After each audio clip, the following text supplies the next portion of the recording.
Alright, ready? Kayfabe Gimmicks! You know where to find us on Facebook. We're on YouTube. Fiction Entertainment, brother. YouTube. Fiction Entertainment, brother. YouTube. Fucking #1 Kayfabe Gimmicks podcast ever. So. How are you looking for? Put words in the wrong place. Are you recording all this, dude? The best wrestling podcast that's always been.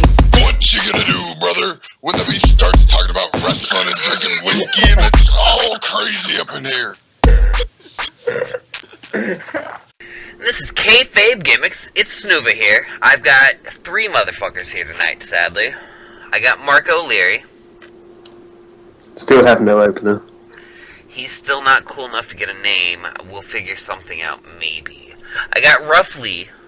The ultraviolet one coming at you.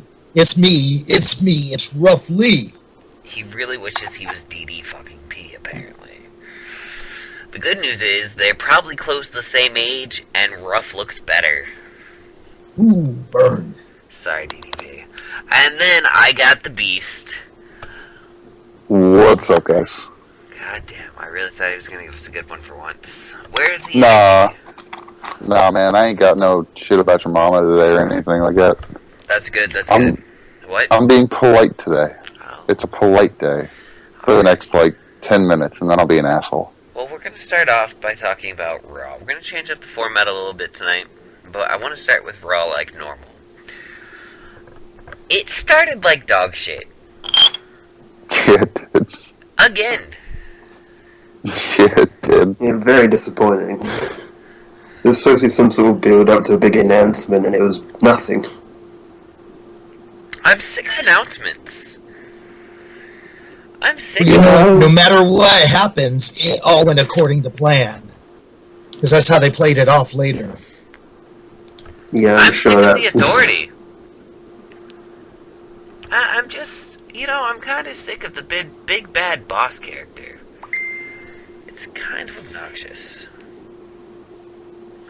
If you're going to shake things to the core, then you might as do something when you got the mic in your hand.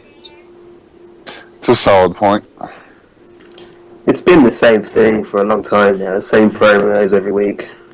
Hasn't really changed that much. It's run its course. Lay down. For now, at least. One day down. you can have a boss character that's evil back, but right now it's just... I don't know, I was happy whenever they came back for a while because it started to move storylines along again, and now it's just kind of... I'm going to raise The it last to you one, like I- this. This has been, for me, I stopped watching after, sometime after, Punk had turned heel, Cena won back the championship. Sometime after Cena won back the championship, I stopped watching every week. I'll admit, I was bored. But it feels like we've had the authority-type characters going on since fucking John Laurinaitis. And... shit, we're talking, that was 2012 now? Yeah. With the whole Nash versus Punk stuff? They've been trying to recreate the Attitude Era since then, haven't they? It worked with Vince McMahon and Stone Cold, so surely it must work the next 100 times we try it. It just hasn't worked. The last time it was even remotely interesting was with William Regal. I think that was SmackDown, where he kept turning the lights off. But yeah, that was ancient history. And the Brit loves the Brit. Well, God love Regal. we know he's gonna go for the US Championship, and we're gonna have another fucking, once again, America versus everybody conversation. Who's going for the US title? You're going for the US title. We're gonna give you the US title and be like, hey, fuck you, you're not American. Nah, scrap it. Combine them. We're We're gonna just get having into this that. conversation. We're gonna get into this conversation.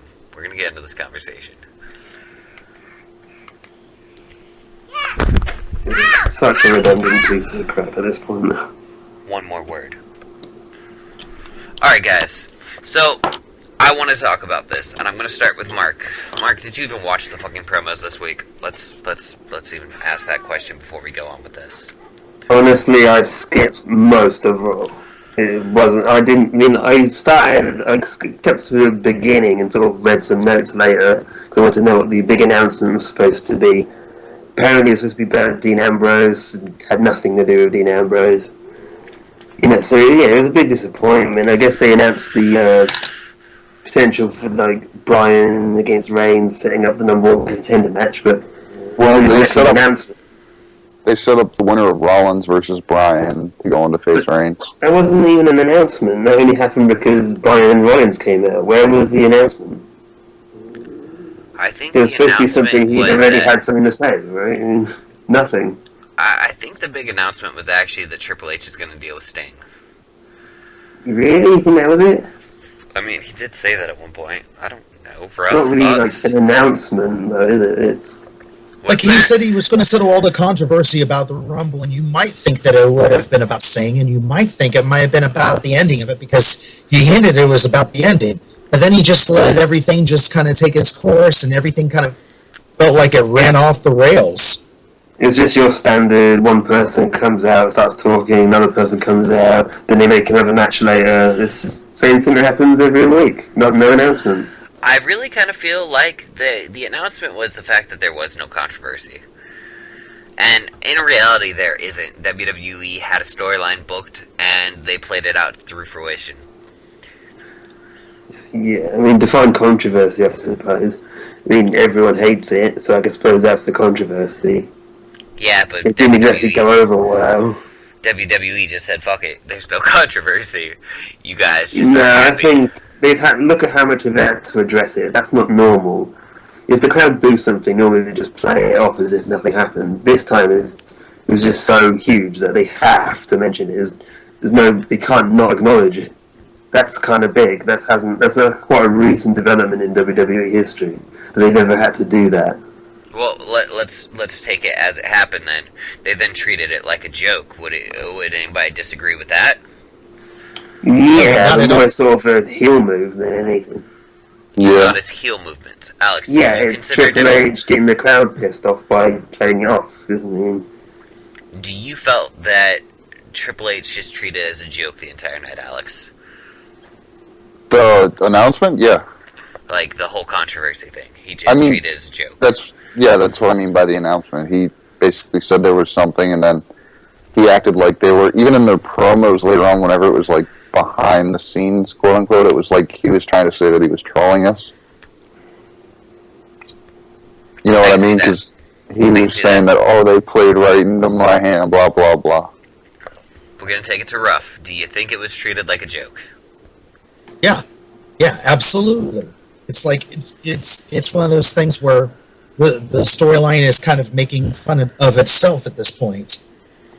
They know that it's not working, and everyone is working around the fact that Vince doesn't care. We're going to get into this. We're going to get into all of this because we're going to go into the podcast later, so I don't want to discuss what happened during the podcast. Oh, this isn't the podcast? No, I meant the Stone Cold podcast, dude. Oh, Jesus. Did you watch that? That's what's making this difficult for me to talk about right now. Well, and that's fine. I want it to be difficult to talk about because by the time we get to the end of this, we're going to paint a very interesting picture. Meanwhile, moving through the Raw recap real quick, because that is what we start our show with on Kayfabe Gimmicks. JBL buried Curtis Axel the same way he treated the Ascension, the same way he treated Roman Reigns, the same way he's treated quite a few people lately in this goddamn business. Is this good for their images? Mark. Well, I get the sense he's being told to do that. It doesn't seem like something he would just do spontaneously. Like Vince McMahon has, had a reputation for sort of giving Cole those sort of orders. The same would happen with Daniel Bryan, giving the whole "you're a nerd" sort of shtick, which I suppose turned out to be for the best because it gave Daniel Bryan his big heel to fight against as the commentator. But with Axel, it didn't really lead anywhere, did it? He just got thrown out of the ring and made a joke out, and made a joke. Ascension. I don't even know what they're even trying to achieve with that. It went nowhere with the Ascension either. It's just like, these new guys, we're gonna act like they're and they get the shit kicked out of them by a bunch of old men. It's was a gangbang of old men? I mean... It was kind of a gangbang of old men. It was a lemon party. But Alex, do you think this is good for superstars, the way he keeps doing this? If they overcome it, I mean, if you get your revenge, basically, is what I mean. Yeah, Yeah. but then you're just painting everybody into an underdog story against JBL, Well, the commentator. He that's becomes true. the Skip Bayless of the WWE. I wouldn't even call JBL a heel announcer in the first place. He's more, I guess, a tweener, if you're going to put it anywhere, but people like him. People he do like comes out, JBL. And a yeah. lot of the old fans have a soft spot for him. Ruff, how do you feel about this whole JBL just talks mad shit about these people that we should be moving up in the ranks? Well, it gives him more credence considering when they did the old schooler dance and he got to throw down the clothesline. Gives what he has to say a little bit more credence on the mic, in my mind. That's I true. mean, I feel like if you are the one that's backing it up because you still can throw down a move when the time comes in the ring, then you're not just some putz with a mic in front of you. You've shown yourself as being someone who has a right to say something back, not just about their characters, but about whether or not they're any good. So if he gets to say something and he gets to be an absolute prick about it, then it's good for who's on the receiving end at this point. Maybe not before he went back in there and was an accolade for 10 seconds, but you know, I think that on the other side of it, it's good for a little bit. Alright, moving onwards, I want to talk about a Marco Leary brilliant dream booking if we do things Marco Leary's way. Mark, do you want to explain your way? Well, it's been said before, like, they've really combined the tag titles, they've combined the world titles. Just go away and combine the mid-card titles as well. They're Lay basically down. worth nothing at this point. The Intercontinental is in a bit of a better position than the US title, which is absolutely meaningless. Does anybody care about that title at all? So just combine them into one good title, fresh start, make it important, give it a long run, have the first champion go over a year with it. Have the Now, hang series on. of amazing matches every month. Make Can it I worth ask you something. something? Okay, never mind, because you just said that it was going to be over a year long. I was going Yeah, to say, I can see where if go what you were wrong in talking some- about, Slow sorry, down, guys. Slow I'm down. sorry. If what you were talking about was what I was praying for and what I would personally rather see them do if they were going to try to combine the mid-card titles to get them to mean something, just let, y'all are going to bitch about this, just let John Cena take that bitch off Rusev. Let I John can Cena see that. I mean, think about how much that elevates that title, though. From the I simple mean- standpoint that John Cena is carrying it, let Ambrose take the Intercontinental title off Barrett, because let's be real, nobody gives a fuck about Bad News Barrett either. they could. Yeah, they need to build him. He could be something big. He's a conventional paper champion, man. He loses all his matches except for his Yeah, championship but that's matches. booking. As far as like talent is concerned, he's a good talker. Oh, well, good yeah, in the he's a ring. good talent, but they've never built him into anything. Yeah, but you know, But if you let short-term Ambrose- memory, isn't it? It could be changed in a second. Slow it down. We're going to get into that tonight. We are going to get into that. That's actually something I do want to talk about here. And it's in relations to a lot of different people. But we're going to go a little somewhere different with this right this second. So, Mark's main idea, because he kind of got off on a tangent too, is not only do we only have the tag belts, one mid-card belt, and one main belt, we do a Money in the Bank every year, and we do our King of the Ring. King of the Ring. So you have one guy who's he's the king for a year. You have your Money in the Bank champion. That can last you for, Yeah. we'll say, about a year. Once you have King of the Ring, though, you're not defending that title. You want it. No, I King of the mean, Ring. it's not defendable, but it's just... I think the biggest thing about titles is just a point of prestige, isn't it? It's a notch on the belt. Is he can say from now on until the end of time that I was the King of the Ring. I mean, it started off Stone Cold's whole big push, didn't it? It used to be something major. It used to be something you could hang your hat on, like, I was King of the Ring, therefore I'm a big deal. If they build that up, have it every year, make every tournament amazing. Good night. You know, Lay they down. always have the best wrestlers on it, every 20-minute matches all over the place. You know, have people really buzzing about it. Then, All right. if you do that every year, it will mean something. What I'm going to tell you about that concept is it does nothing for storylines on a weekly product. Yeah, you can put rivalries into the middle of it if you wanted to, can you? You can only really do that if you have the entire tournament take like 2 months. Yeah, that's what I mean. Yeah, 2 months. Have like But even a then, that's just 2 months of storylines. After that, you're still back down to the fact that you're down to 3 belts that are going to have to be defended often, and more importantly, have to have talked about matches. So that gives you a total of maybe 4 or 5 storylines, because you have one for each belt, and technically while you are having a belt match happen, you can also have contendership storylines going on. Of course, yeah, but not every rivalry has to be about a belt. It's, look at Dean Ambrose and Bray Wyatt. You know, say what you like, but had nothing to do with a belt. It's lots of storylines have nothing to do with a belt. They've become far too reliant on having every storyline centered around a title or a belt, whatever you want to call it. It's just lazy now. It's just become laziness. Good writing should be just these two people having a feud and have good plot surrounding it that doesn't have anything to do with a belt. Ruff wants to say something. Before he does, I'm going to interject with the fact that even Dean Ambrose versus Bray Wyatt was a pretty shitty feud in the terms Yeah, of I mean, why like we I said, watch not a it. great example, but that's just the first thing I could think of. There hasn't been a good feud that we actually want to watch, I think, without a title belt involved since, seriously, this is old as shit, but Matt Hardy versus Edge, I think, was the last time we had an interesting story that didn't involve a belt. Yeah, and they should be trying to change that fact, I think, you know? That's not really a good situation. You're right. That's not a good thing, though.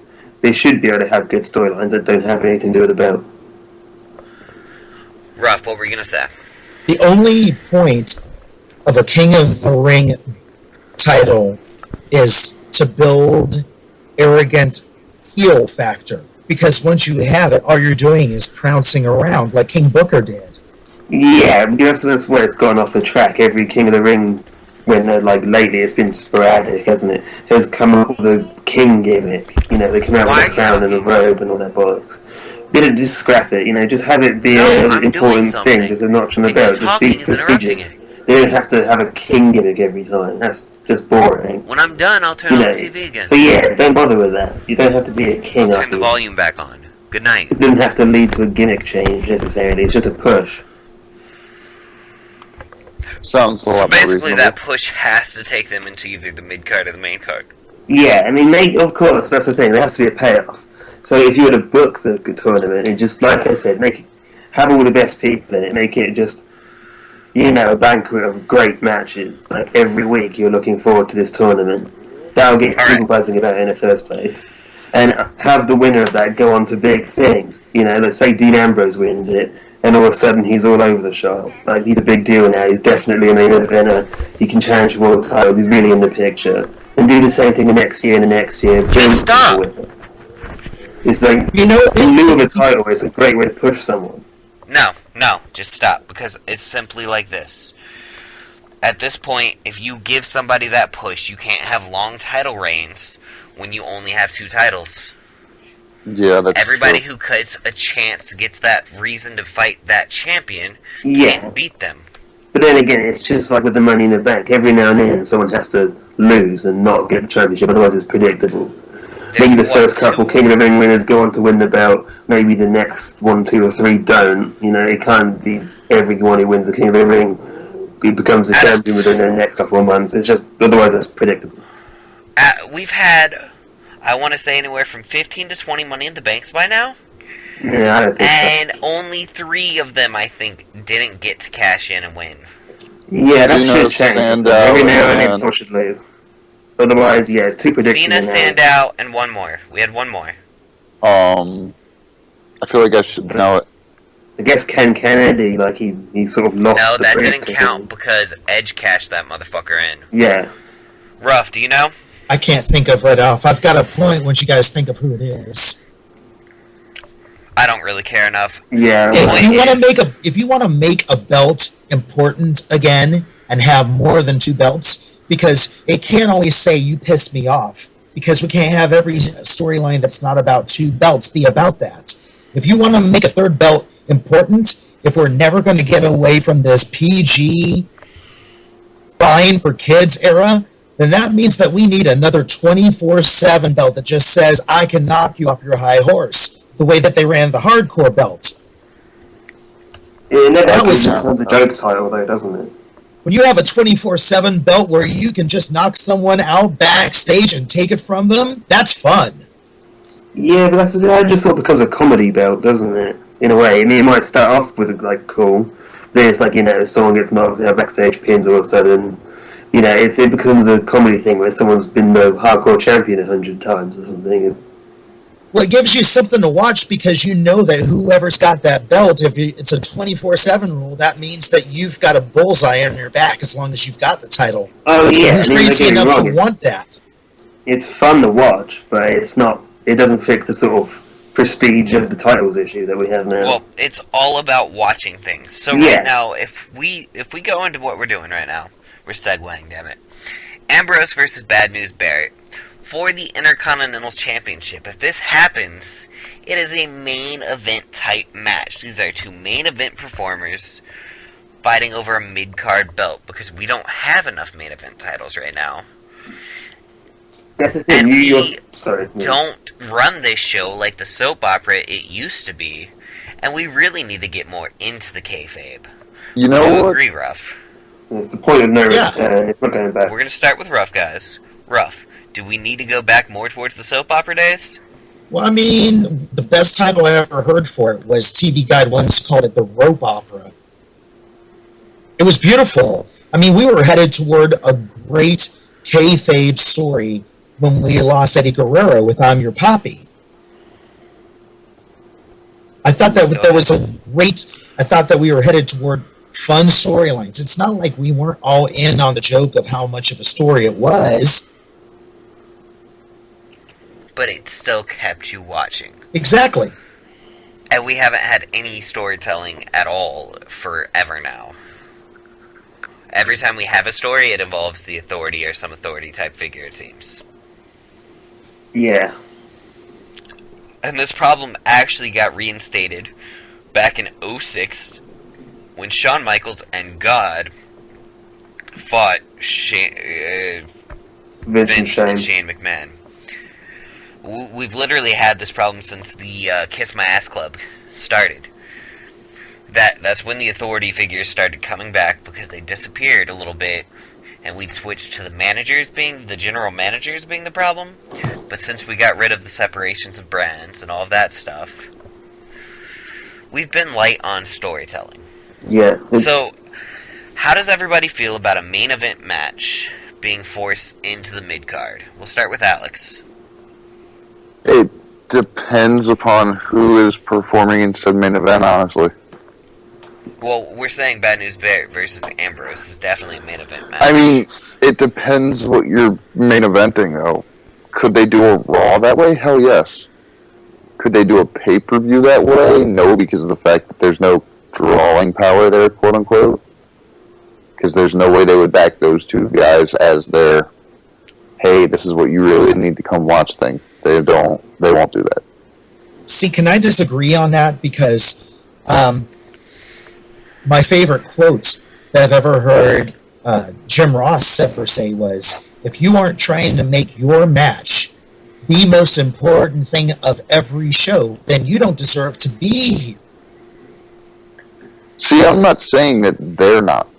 I'm saying that in Vince's mind, because let's be real here, Vince is still the all-powerful god that controls WWE. I do not think that he will let Dean Ambrose and Bad News Barrett be a main event on a pay-per-view. They can do a Raw. I guarantee they can make that the main event of a Raw if it was for the championship.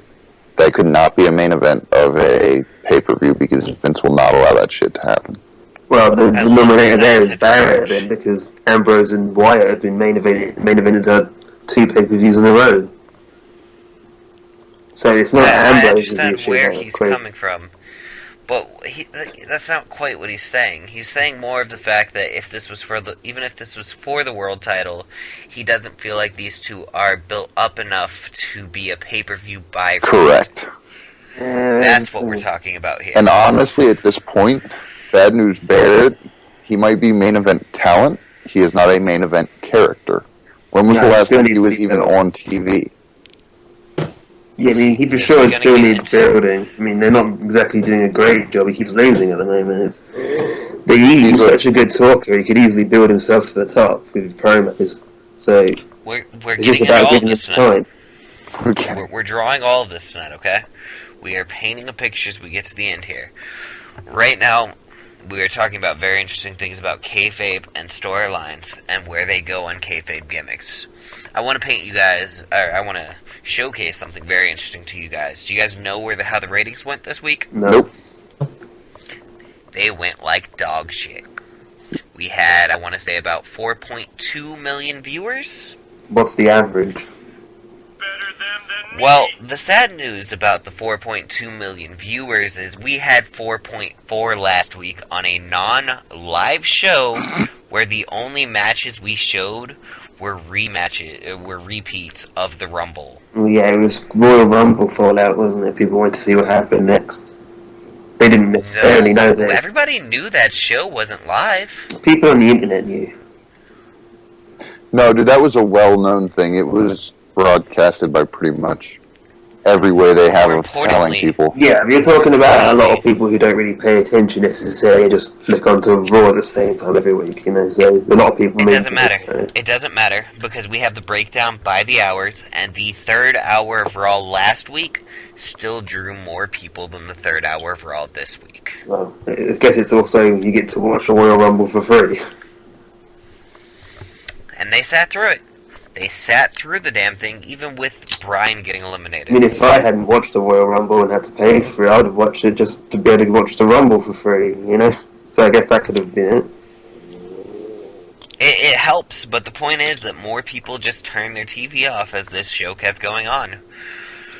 Which is Now, really I know- depressing because that main event match was money. Yeah, there was two very solid matches on that Raw. Yeah, Rollins versus I know Bryan. Ruff wants to talk about this. We actually had Eric Rowan cut a better promo than Roman Reigns does 9 out of 10 times this week. Yeah, it's just, you know, it's honestly, there's part of your problem with your entire Mania build. I mean, if you're going to make it engaging, if you're going to make us care about the damn matches, then you got to give us something to care about. Yeah, I don't even know what they see in him. I mean, it was Cena, there was always the argument that he was a good talker. Like, no matter what you say about his average performance in the ring, he could always, you know, talk up a good match. He could always present it well. But Reigns has no tools. He has less than average in ring, and yeah, less than average much at on the best. You know, it's like nothing special. There's I can't let you have that one. I don't like Reigns currently. However, it has to be said that the dude does have some spectacular and special athletic ability. However, he doesn't use any of it. Oh my god, the 5 clotheslines he did last night to Big Show were despicable. We're not talking about Big Show, to be fair. You can't Big Show sells. Big Show sells decently for a big guy. He sells decent for a guy who's 7 foot 400 pounds, which is insane much. It's not exactly high standards in that.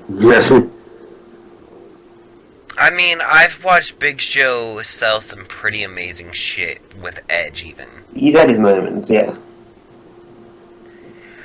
But, I mean, you know, maybe half of the problem is exactly the John Cena problem, where it's not Roman Reigns' ability in the ring so much as what they want the character to do in the ring.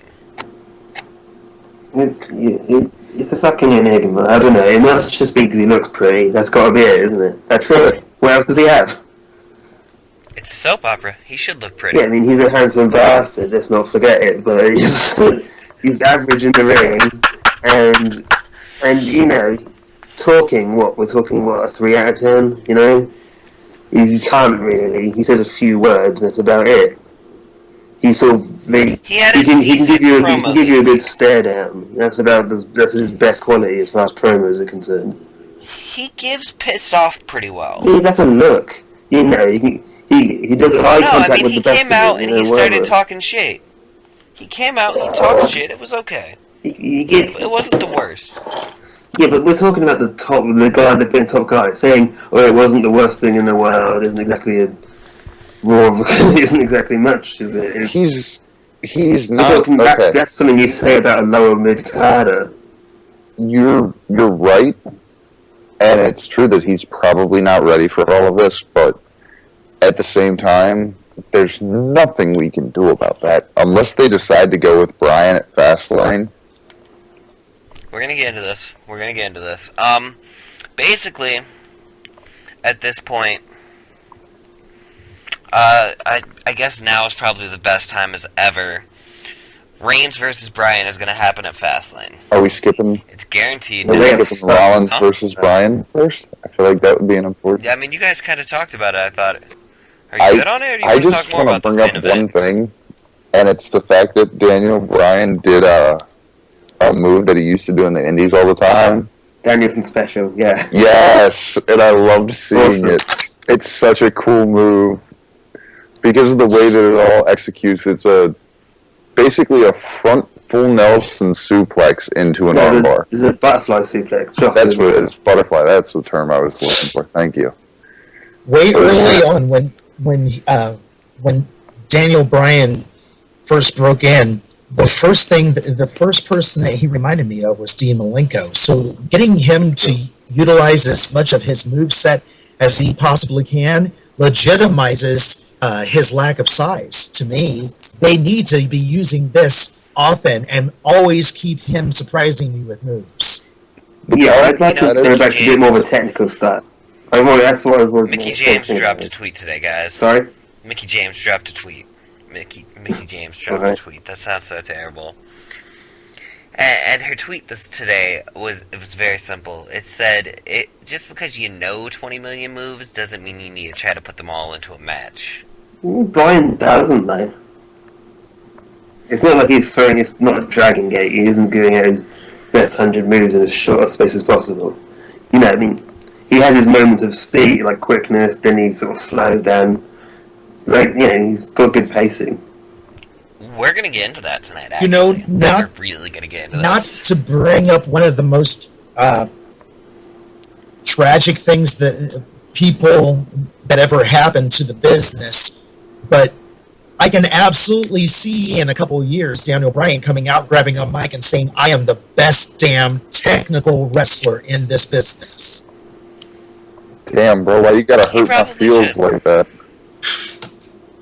Because it's the truth. Probably He's should. the only person that makes me think of people like Benoit and Malenko. I haven't seen anyone that technically in the ring makes me think of those guys until Daniel Bryan came along. That's Not in why. WWE, anyway. Not in WWE. No, Yeah, no, Punk.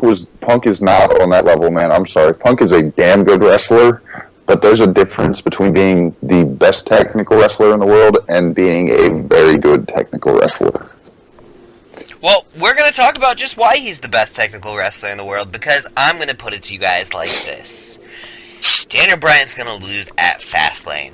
That is how you are going to legitimize Roman Reigns, That's going to go bad. have him in a 5-star match with Daniel Bryan, and sell him off as the next big thing going into his Brock Lesnar. Until he gets booed out of that goddamn building. Not if they do it right. You're going to have Daniel Bryan shake that man's hand and say, "You had a hell of a match. Go get Well, it." it didn't work well with The Rock, did it? I was about to say, they tried that with The Rock. Nobody likes The Rock, really. Oh, We like to see The Rock and laugh at The Rock and have fun with The Rock. None of us want to watch The No. Rock wrestle, right? everyone who sees Brian shake his hand, raise his hand, wherever he does, is going to see through it. It's going to be transparent as all fucking hell. Everyone knows, like, they're telling him to do that. It will be so fucking... If anything, it has the potential of hurting Brian. It would work. You say that. No. You say that. But if you think about it, we had cancel WWE Network as the most trending hashtag, and WWE's able to treat that like a fucking joke. Yeah, it So wasn't they going to can be treat there, that was like it? a People will joke. come back. People will come back. Like, they're right about one thing: the Smarks. We don't quit match. We kind of stick around no matter what. You know, through hard times, we'll still be there. We ain't happy, but we're still talking about fucking wrestling, so they did something right. And if Roman Reigns can have a 5-star match, and only one guy can give him a 5-star match. He can't have a 5-star match. But, like, it takes 2 great wrestlers to have a 5-star match. Like, Bryan could have had that with Punk. Bryan could have that with Cesaro. Bryan could have that with Rollins, maybe. But Reigns, no, it takes fucking 2 to dance. You can't... I disagree, man. Take The Rock. Look at The Rock. You had The Rock versus CM Punk, and The Rock put on a way better match than he put on with fucking John Cena. Yeah, because Punk is better.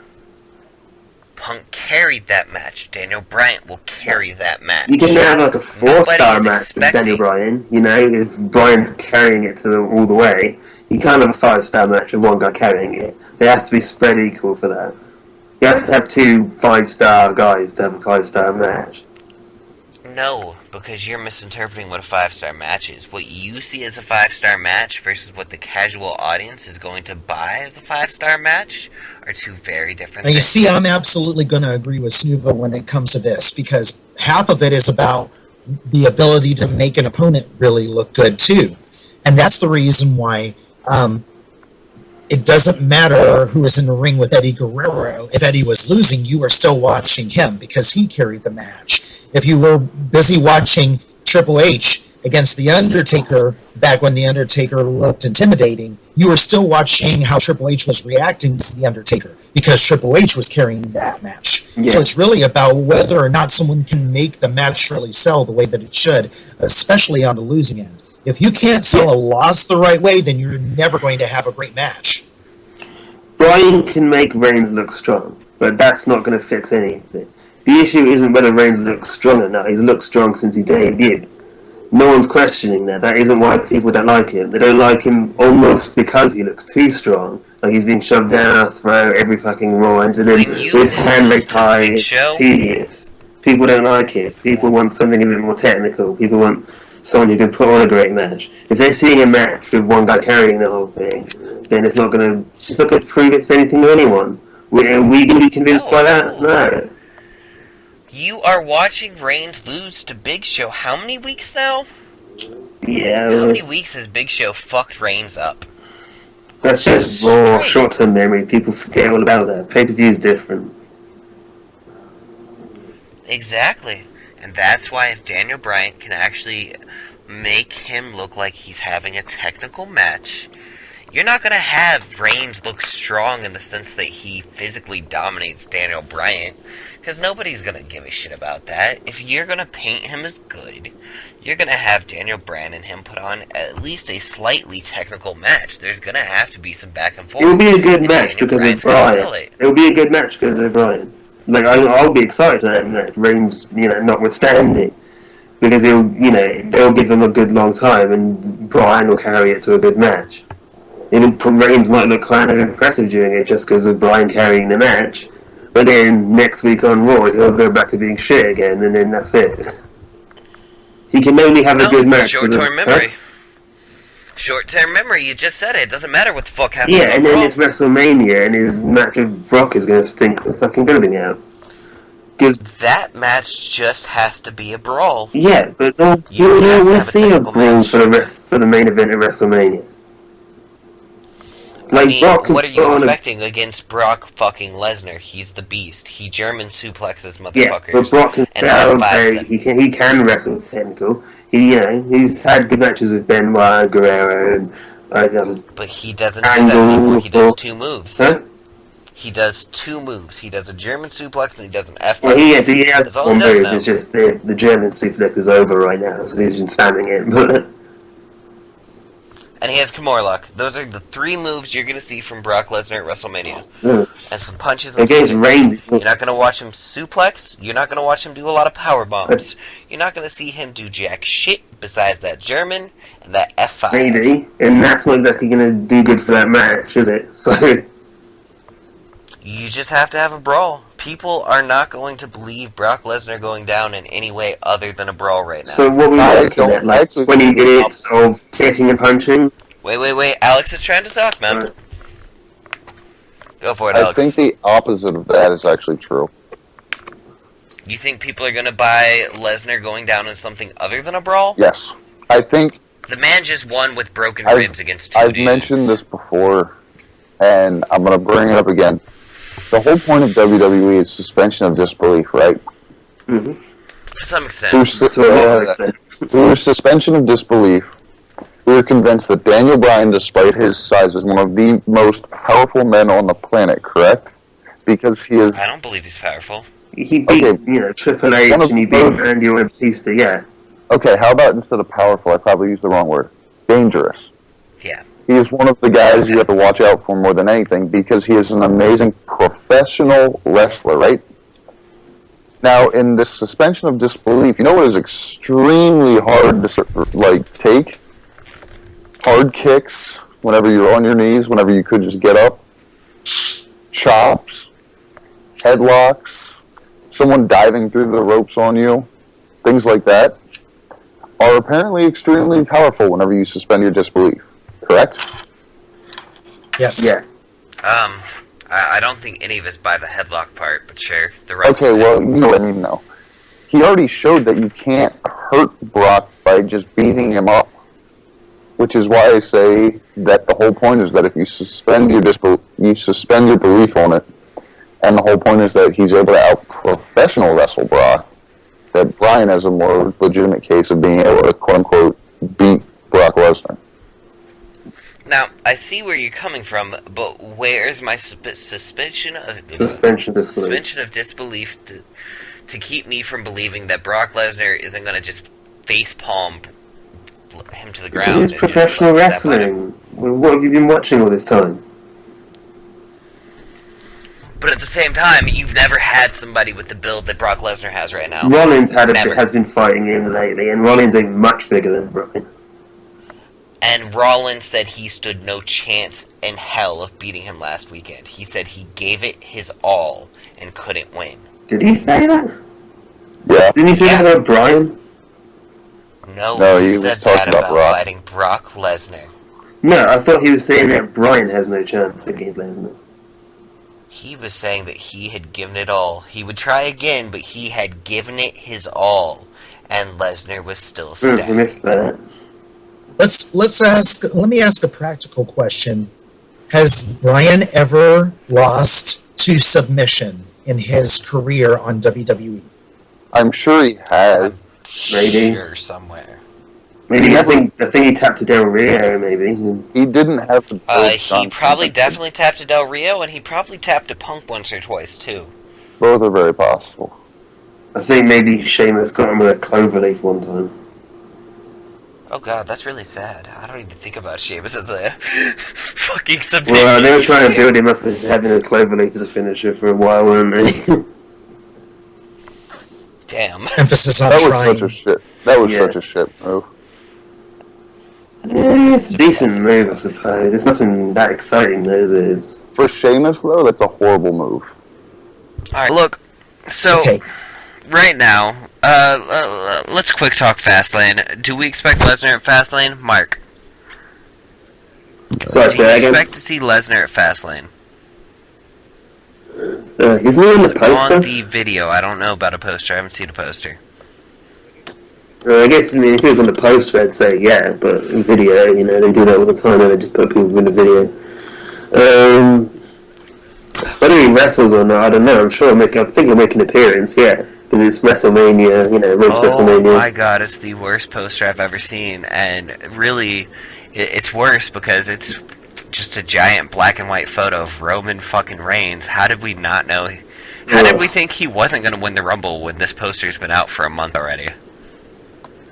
It's been out for a month, Yeah. is it? It's been out for a month, and it's just Roman Reigns. Again, benefit of the doubt, man. Yeah. I hear you. It was all optimism, wasn't it? It was all optimism. I think we all knew he was going to win. We just really hoped someone else was going to Alright, win. we're gonna go to Ruff. Ruff, who do you think Lesnar will show up at Fastlane? I don't think so. I mean, he can grin and bear it. It's like, I don't have to prove anything to you. I'm the damn champion. I don't have to prove anything to you. It's me that you got to face at Mania. I don't have to prove myself to you.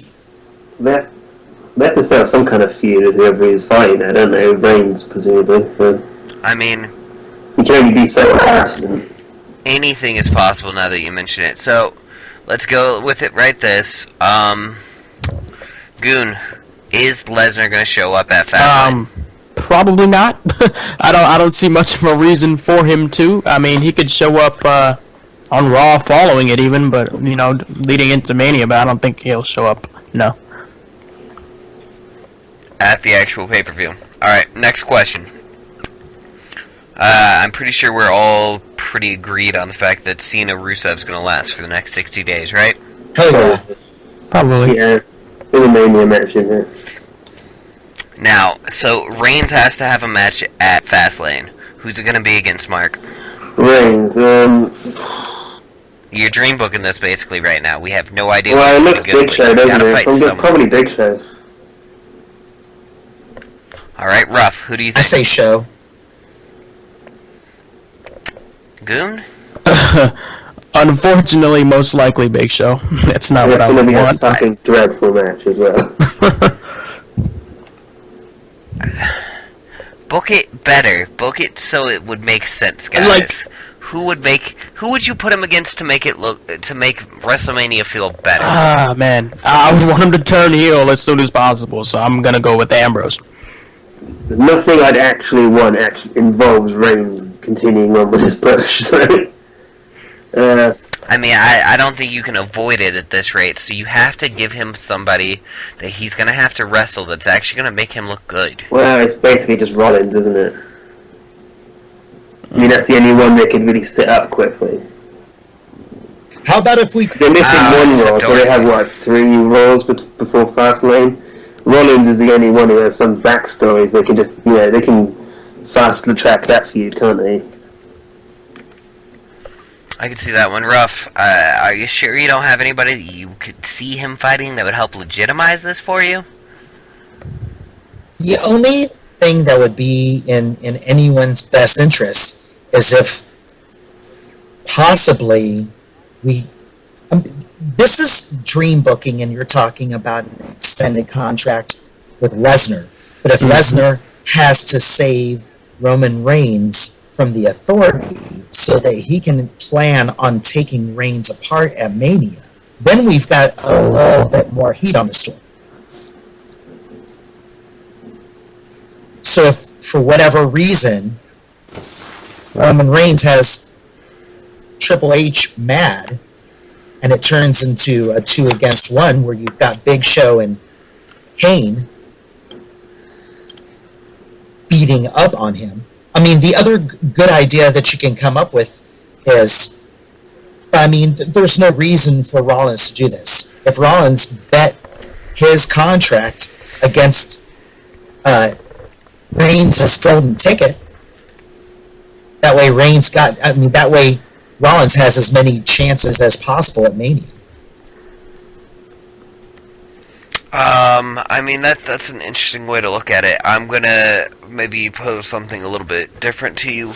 What if we do something very different and we do a Lesnar face turn, and we book a Lesnar face turn because Paul Heyman keeps auctioning him off to the Authority, who keeps trying to actually screw him over so they can get his belt. And in doing so, if we're going to do a Reigns heel turn, it should be under Paul Heyman. That would be good, yeah. If he just switch sides to Heyman, Lesnar goes face, yeah. That's the only way to do it. Seriously, because you get to watch Lesnar beat the shit out of everybody you hate, which is apparently fun, even though I hate Lesnar for destroying my childhood. People would cheer him in a second. Why did you destroy your childhood? He killed the Undertaker. Oh, right, Get yeah. over it. I'm still not over it, and I'm not gonna. Yeah, It was gonna happen, wasn't it? The guy's ancient. Yeah. Whatever. They should have just ended it. They shouldn't have ever gone anywhere You're else. washing that salty taste out of your mouth. I was always in favour of him losing it eventually, just to someone who could have actually gotten a push out of it. Lesnar didn't need it. They could have dropped it to Wyatt. Honestly, I think they made the right choice, man. So Lesnar, he didn't need it. He didn't need it at all. I mean, like I told, later, he ends up like murdering Cena in that match. That would have done fine by itself. I mean, it's like I told Sniver, man. I mean, they kind of needed somebody who would, look legit beating Undertaker's streak. I mean, who better than a guy who's coming off the UFC as a heavyweight champion, pretty much decimated everyone else in WWE and throughout his entire career in WWE. So, I mean, if that guy beats the Undertaker, whoever beats him is gonna look like a monster in comparison after that. So. He didn't need it though. Like, he comes in as the former heavyweight champion in the UFC, so that does a lot by itself. Then he like squashes John Cena in that match, just completely one-sided murdering. He could have done that a couple more times, and then he would have been just the same position he is now, without ever having that in focus. Well, I mean, now he's in a higher position right now because he just won a match with broken ribs. Yeah, it depends how long. He got back the fuck up and demolished everyone. That's only like a commentary thing, and if they keep happening on that, then yeah, that could work, but they could just forget all about that part. I mean, they'd be stupid to forget on that It part. would be, yeah, They put it in there, so keep it. I do have a question, though. Do we know the status of Brock Lesnar's contract whatsoever? We know that it's up for renewal again after Mania. After Mania. I see. Okay. That's all. I'd rather right now. continue being the champion Reigns winning it personally, but even if he is only there like once every 2 months. I mean, as long as he doesn't have the belt, I don't give a shit how often he's there. It's when he has the belt and he's not there that I get kind of annoyed. In a way, though, it kind of forces them to come up with reasons for other people to have feuds without the title, so it's like, Yeah, that's what I said. gives creative a bit more to do, in a way, It forces them to actually try some stuff. Too bad nobody has been good on creative in Yeah, that's just it. centuries. This is a perfect opportunity for them to actually get some storylines out there and they're not doing it. They're about as consistently good as Vince Russo was. Wow. It's like tried shit. Yeah. I mean, they were bad guess. ideas, but at least they were ideas. I do have an interruption here. Unclean Spitter would like you to go to Eviction Entertainment, check us out, and more importantly, he wants you to remember he is a podcast god. He's challenging me, apparently. But let's continue on here. Because I've got a serious question to pose for you guys. Okay. If you have to break a few eggs in order to make an omelet, what are the odds that last night was to get us all mad so that we would raise heat? What are the odds that last night was meant to be so bad that all we could do was talk about it for the next 2 weeks? It's possible. I don't think they're that clever. Mm-mm. It's really sad that nobody actually assumes WWE is that clever. Because they Probably present take credit for themselves. It turns out that way, but They kind of present themselves. Yeah, as they retards present anymore. themselves as idiots. After some shit like that last night, where you give them the benefit of the doubt and they still do it, it comes off as just idiots. I mean, he could be right, but I just wouldn't give them credit for that. we'd never know. Because if it does turn out that in a way that they have to force Reigns to become heel because of how much he's being booed, they'll probably say, "Oh, we planned it all along," But do you believe that? I don't. I mean, he's got a point. I mean, it's hard not to think something like that, at least a little bit, because I mean, it was predicted all year. Can we really say that they are that stupid? I mean, what is Bischoff's motto that he's had forever and ever? Controversy creates cash. Yeah, but Got that last night. And you make a good point, because I was ready to watch Raw based on the principle of how pissed off I was. Yeah, I was excited for Raw. I kind of was wanting to see what the fuck happened. Yeah. Mostly I was And excited so because instead I was we're gonna seeing get- what Reigns, the crowd reaction of Reigns would be if it kept up. And hell, We're gonna get a live SmackDown. God knows what's gonna happen with this stupid Yeah, I'm Raw. still excited for that. We're actually gonna cut that in later on. But this little bit's over. I feel like we got some grievances out. I want to thank you guys, of course. I wish we had more to say, that, like, the Rumble ended on a high note, that somebody was happy about something, but nothing really happened. It's kind of like an entire pay-per-view that had a shitload of title matches, and nobody ever had a belt change hands. Great match, though. Great match, though. From Lesnar, Cena. I mean, at least we got a really good match out of that, but the rest of the pay-per-view and the Rumble, I mean, it's all just forgettable. Definitely The whole Rumble thing was shit. one match. We got as much out of that Royal Rumble as anyone else did just by reading about it. And it kind of sucks when you look back on it. You're going to remember how shitty the Rumble was versus how good that match was. Closing thoughts, Mark, how did you feel about Bray Wyatt's run in the Rumble? I'm not sure. I mean, they'd have to capitalise on it. He looked strong, didn't he? So he could just follow in the wind, couldn't he? And nothing comes of it. They're like that, aren't they? I mean, next week nothing happens. Wyatt's not there. No one acknowledges the fact that he did well and pushes over. Is that even really a push? Who knows? You know, sadly, that's too damn true at this point. Goon, what were your thoughts on Wyatt? Oh, that was awesome. That was my pick when the Rumble initially started. Was I think they were going to go with a wild card and let Wyatt actually take it, and it looked like it was for a while, but didn't. But it was great. Yeah, then Great he had to performance. fight Lesnar. Yeah, it was a great performance though. He was. It was really, really fun. I think it really helped re-legitimize Wyatt back into this business. Anyways, Rough, cheap plug. Oh, find me on Twitter at Real Roughly. You can find me running all over Kayfabe day and night, pretty much. I am an administrator for all of you guitar players out there at Gearheads on Facebook with a Z at the end, and you can find Rough Lee all over YouTube with lots of content on everything under the sun. It's RUFFLEE. Goon, cheap plug. Do you have anything to cheap Twitter. plug? It's Goon the Shit. Hero. Simple as that. Mark, I don't think you No, have I've got shit to nothing. plug. I've got nothing.